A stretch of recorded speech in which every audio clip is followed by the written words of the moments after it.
Bonjour belles âmes, j'espère que vous allez bien. Alors aujourd'hui, une autre petite transmission du collectif Mela, qui, comme vous le savez, est un groupe d'âmes avec lequel je communique via la connexion du cœur. Ce n'est absolument pas de la clairaudience et encore moins de la canalisation.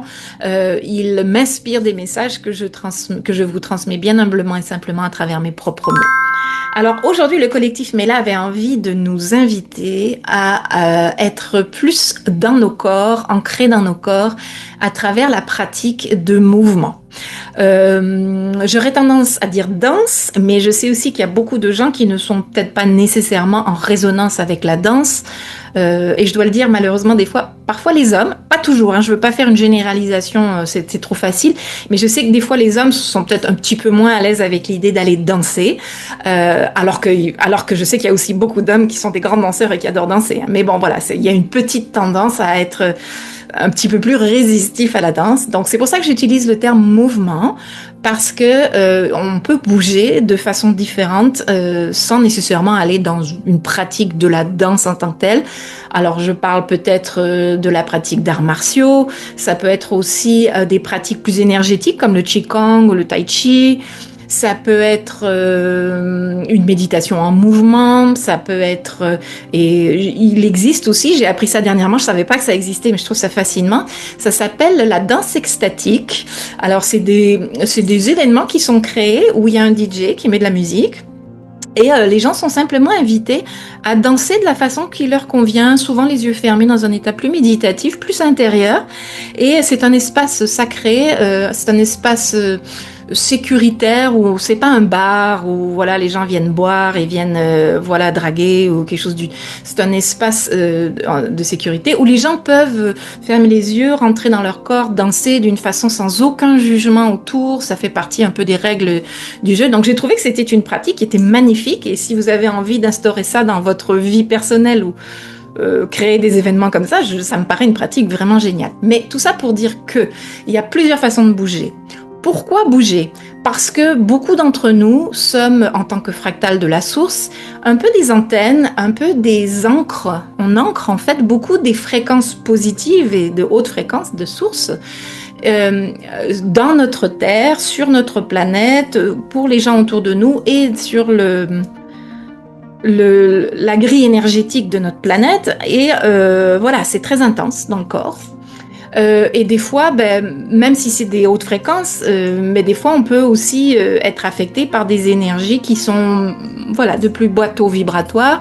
Par exemple, des gens qui sont dans des pratiques de guérison peuvent, je suis sûre, si vous êtes responsable et professionnel, que vous vous assurez d'être bien protégé, bien nettoyé avant et après.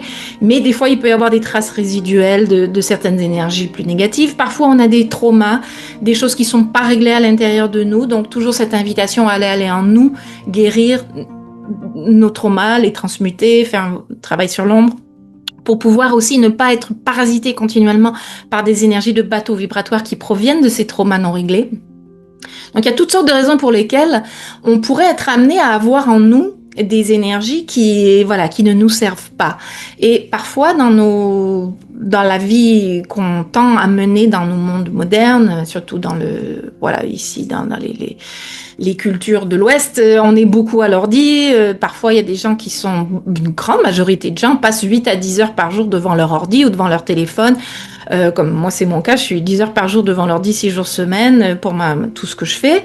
Et à un moment donné, c'est une énergie de stagnation, qui est statique et qui peut générer à un moment donné non seulement une rigidité, mais aussi peut-être une accumulation d'énergie qui sont pas toujours drôles. En plus, avec tous les IMF, les énergies, les courants électromagnétiques, je trouve plus le mot en français, les IMF, mais vous savez, là, tous les éléments polluants, si on veut, de nos appareils électroniques qui peuvent jouer aussi sur notre énergie. Donc, on est invité à libérer ces traces énergétiques à travers des mouvements.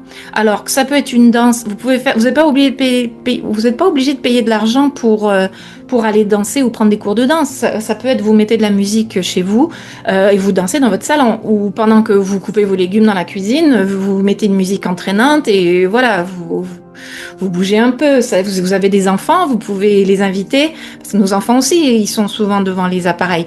Vous pouvez les inviter à danser avec vous, voilà, de s'amuser ensemble. Si vous avez un partenaire, vous pouvez l'inviter, il ou elle, à danser de façon plus romantique, ou ce qui permet de créer un moment aussi de connexion à l'autre.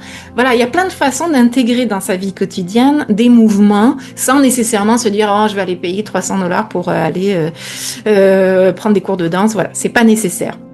Et pour ceux qui ont de la difficulté à méditer, comme moi, le mouvement peut être une façon excellente de créer une méditation en mouvement, une conscience au corps, une conscience somatique, qui est importante parce qu'on n'est pas juste du mental, on n'est pas juste dans la tête, on est aussi des corps qui sont affectés par toutes sortes d'énergies, qui accumulent aussi toutes sortes de choses, des frustrations, des tristesses, des joies, des émotions, des énergies de soi, des autres. Donc tout ça a besoin d'être libéré. Et donc autant la marche au quotidien, quelque chose de très très important et nécessaire, idéalement dans un lieu de nature, hein, c'est vraiment quelque chose qu'on encourage tout le temps, mais au-delà de la marche, qui est un bon mouvement aussi, un mouvement plus large, plus ample, est quelque chose qui pourrait nous bénéficier à tous, on est encouragé à explorer ces choses pour pouvoir libérer des choses qui dans nos corps, si des énergies de bateau vibratoire sont prises dans nos corps et y restent de façon stagnante, c'est ce qui crée aussi souvent des problèmes physiques, ou même peut-être même au niveau de la santé mentale, mais surtout physique, des maladies, des malaises. Donc on est invité à bouger afin de pouvoir libérer ces énergies qui sont en quelque sorte prises dans nos corps et dans nos structures corporelles. Voilà.